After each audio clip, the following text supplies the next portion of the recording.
Confidence is something that all pro fighters need. But like all good things, too much of it can be a recipe for disaster. As always, if you guys enjoy the video, please be sure to let us know by leaving a like and hitting that subscribe button so you don't miss a thing. Now, without further ado, and ranked in no particular order, here are times Overconfidence backfired in the UFC, Part 2. Francis Ngannou versus Stipe Miocic 1. Hype can be a dangerous thing in mixed martial arts. Too much of it can cloud a fighter's judgment, and despite Stipe Miocic being on the verge of achieving history with a third defense of the heavyweight title, the UFC's promotional effort was 100% behind the hard-hitting Francis Ngannou. Francis Ngannou has the world record for the most powerful punch. It's more powerful than a 12-pound sledgehammer swung full force from overhead. Holy shit. I really believe that I'm the best. I'm the best technically, powerfully. I have everything to beat him on Saturday. Do you think that Stipe is going to be willing to stand and trade with you? I think he'll try to survive. Whatever I'm going to try, I'm going to catch it. He's getting much more promotion. They are hyping him more than they're hyping you, Stipe. Good for him. Let them hype him up. I don't care. I'm used to it. Have you felt like you are the forgotten man at all? Nah, I don't care. Let him get all the hype he wants. I mean, I'm do what I do and I'm gonna keep winning. He's really intimidated. He know what's gonna happen. He's just make it proud there, like, yes, I'm the charm, I'm this, I'm that, but he know the guy that he's gonna fight. He know that he's gonna be the fight that he never had in his career. On fight night, however, Miocic proved that the UFC and Ngannou's confidence was misplaced. You know, Francis, tough guy, and still. After weathering an early storm in round 1, Stipe turned in one of his cleanest performances to date, dragging the Predator into deep water for the last 4 rounds. A dominant win and a reminder of Stipe Miocic's prowess. It was kind of a weird situation. You're the champion, you defended the title twice, yeah, you were the underdog, it was the Francis Ngannou show, it seemed like. It was a Stipe show tonight. It wasn't about him, it was about me, because I'm the champ. I broke the record.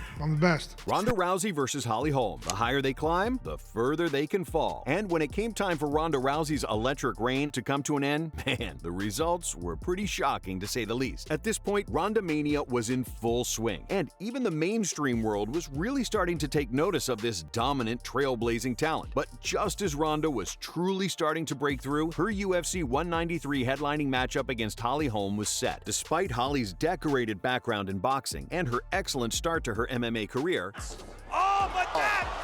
is all over! Rousey seemed like the result was already a foregone conclusion. What makes you so confident that you can win? Well, what makes me so confident that I can win is I'm the greatest fighter in the world. I believe that I'm better than every other girl in every area of MMA. MMA striking is different, and I think I'm the best at it. Can she knock you out? Does she have that one punch knockout power? No, nobody does. I have really fragile hands, so I got a great chin.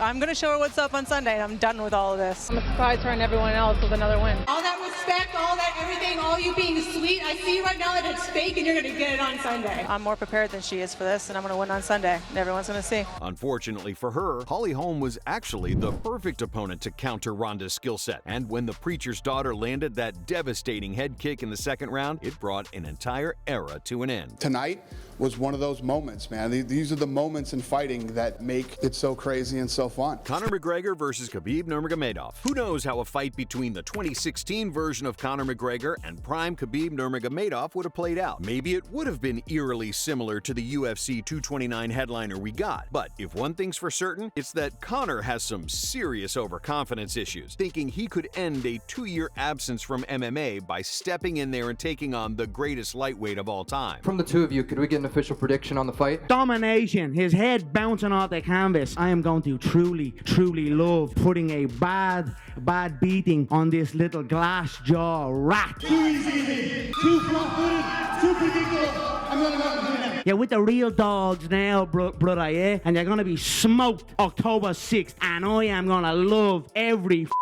second of it. And it's not like he had spent that 2-year period deep in training. No, Conors drinking, oh Lord, save me, that's tasty, partying, and all-around troublemaking reached an all-time high during this period. And when he stepped in there with the very active and focused Khabib, the Eagle basically ate him alive. Sure, in hindsight, McGregor did better than many others who have lost to Khabib, but perhaps he would have been better served by taking a tune-up fight first. I told you guys, these guys, not only him, his whole team and him, they tap machines. You know, I told you guys, when you put him wrong way, he gonna tap. TJ Dillashaw versus Henry Cejudo. TJ Dillashaw is one of the most competitive fighters in the entire sport, a man who has an almost off-putting level of self-belief. and a total disregard for any fans he might annoy in the process. We could talk about how he once tried to bank on scoring a lucky shot against Aljamain Sterling when he knew full well that his shoulder would pop out of socket with any degree of force. But for this video, let's focus in on that time TJ tried to make a ridiculous weight cut down to 125 pounds, only to start using EPO during that camp to help him through his training. How's that weight cut coming, Bob? I'm actually ahead of schedule. It's quite enjoyable. I'm lean and mean and feel great, man. The lightest and strongest I've ever been. I'm gonna knock out Henry Cejudo. I'll take that belt. He's been begging me to take that belt off his shoulder. There's too much weight for him. I'll run right through you. No, I'm a different fighter, man. You know that. I'm gonna get in there on the 19th. I'm gonna destroy this dork. I'm not worried about it. I'm a true MMA fighter. I'll beat him everywhere. I'm gonna show you. Your depleted butt is gonna get knocked out. Who the hell are you?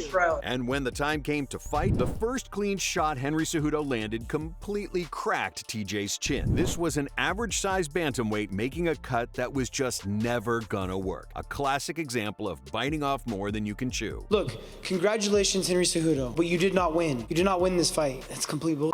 Bethe Correia versus Holly Holm. Another instance of someone severely underestimating Holly Holm comes in next. But unlike Ronda Rousey, who had every reason to be confident, to this day, we still don't know why Bethe Correia was so sure of herself coming into this fight. I think she's a good athlete. She's had some success in boxing and kickboxing, but MMA is a different sport. I think she's not as good an athlete as she's made out to be. A Holly é superestimada porque todos esperam mais dela. Eu quero nocaute. We know that MMA math doesn't work, but Rousey's boxing was enough to finish her in under a minute. So why on earth did she think that Holly Holm wasn't going to absolutely school her? Well, in a moment of total foolishness, Correia dropped her hands mid-fight and began taunting the preacher's daughter, calling on her to try and hit her. Well, Holm had the perfect response. Just seconds later, she landed a picture-perfect head kick and a follow-up shot to finish the job. An instant moment of karma in MMA. The ending sequence, I think, is going to be on highlight reels for a long time. Did her taunting have anything to do with that being the time to pull the trigger on the high kick? The taunting doesn't do anything to me. That's never affected me in any fight I've ever had. My whole plan was just to stick to the game plan for this fight, and that was it. Luke Rockhold versus Michael Bisping. Underestimating a guy you already beat can be a truly big mistake to make. But in fairness to the former middleweight king, Luke Rockhold, it's not like anyone saw a route to victory for Michael Bisping against him on short notice. Rockhold was really starting to get that invincible aura about him, and his confidence certainly never wavered during the lead-up. It doesn't matter the situation. I'm gonna knock you out every time we fight. It's gonna be freaking There's only one guy getting knocked out, man, and that's you. Flawless. Believe you me. It's his destiny, right? That's what he calls it. It's your destiny to be my little...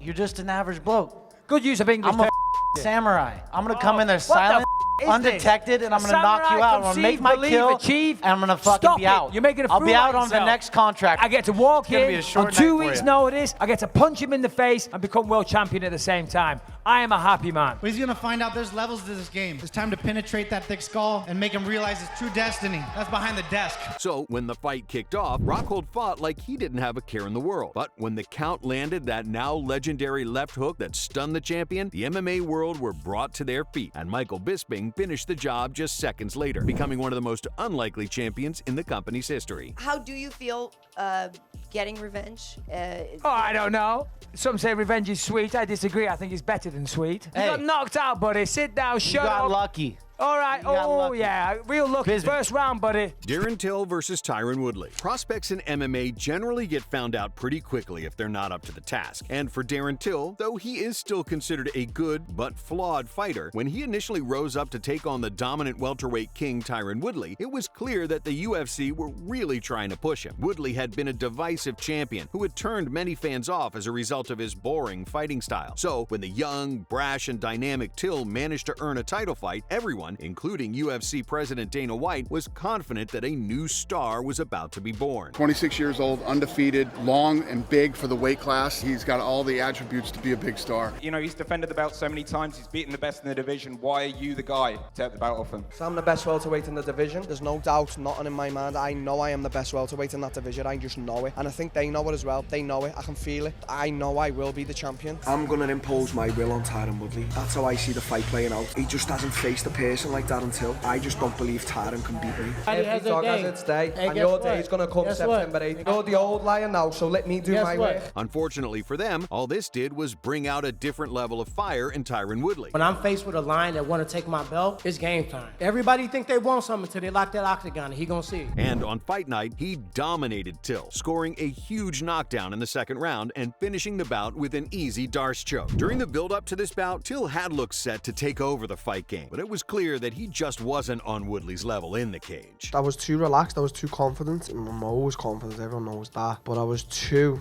like the job had already been done. Alexander Hernandez versus Donald Cerrone. Want a foolproof plan that'll make you the most hated fighter in the sport? Just take aim at one of the most beloved figures in MMA and see what happens. Standing across from Cowboy, I'm looking through the fighter, I'm looking at the man, and I think the persona and everything's just a big distraction. I just see myself facing an insecure little lad swinging on a saddle with a pop gun and a feather in his hat. I'll tell you this, little friend, I'll be sending your geriatric ass yeehawing back to the stables on Saturday. It's gonna be a violent handoff. I'm going to run through him and enter the new age. I know I'm gonna be a champion. He's number 2, he's always been number 2. I'm gonna be number 1. I'm sure everybody's asking that, who the am I? And on Saturday, I'll put all that curiosity to rest. Now, in fairness to Alexander Hernandez, if he had managed to beat Donald Cerrone after relentlessly trash-talking him, there's a chance he would have become a pretty decent star. But all his trash talk did was cause Donald Cerrone to become extra motivated on fight night. And after diving headfirst into the fire with Hernandez, Cerrone picked him apart, eventually finishing him with his signature head kick. A brilliant performance, and proof that Cowboy was not yet over the hill. I don't have any hard feelings, no animosity, no hard feelings about the kid. I don't wish harm on him, you know, he's just young and was just talking out his ass. Chael Sonnen versus Anderson Silva. Chael Sonnen and Anderson Silva developed one of the greatest rivalries in MMA history. But heading into fight number 1, nobody was giving Sonnen much of a chance at defeating the great Anderson Silva, a man who had solidified his spot as middleweight champion. Still, despite the odds stacked against him, Sonnen's confidence didn't take much of a hit. In fact, the entire build-up saw him ripping into Anderson Silva on the mic. There's this dirtbag named Anderson Silva. When Anderson Silva walks into a room, you could hear a rat piss on cotton. I don't wish Anderson a bad life. I'm gonna take his belt. I'm gonna hurt him real bad in 2 days. He's got a black belt under the Nogueira brothers. I think a black belt under the Nogueira brothers is saying I got a free toy at my Happy Meal. People say, do you want to fight the best Anderson Silva? I don't care if it's the best Anderson or the worst Anderson. I'm gonna beat either Anderson. His running is done. His 15 minutes are fame are up. This isn't a fight that's gonna be tit for tat. This is gonna be a one-sided pounding and I'm swinging the hammer. And in fairness, Chael more than backed up his talk, using every tool in his arsenal to nullify Silva's offense and dominate him for most of the 5 rounds. But if there's one truth in the fight game, it's that things can change in the blink of an eye, a point Silva made clear by locking in a triangle choke in the final 2 minutes. Just like that, Silva earned the win, proving that you can never get too comfortable in the cage, no matter how things are going. I can't sugarcoat it. My heart's broken. He's a good fighter and he found a way to win, and that's what champions do. The way I thought it worked was that if you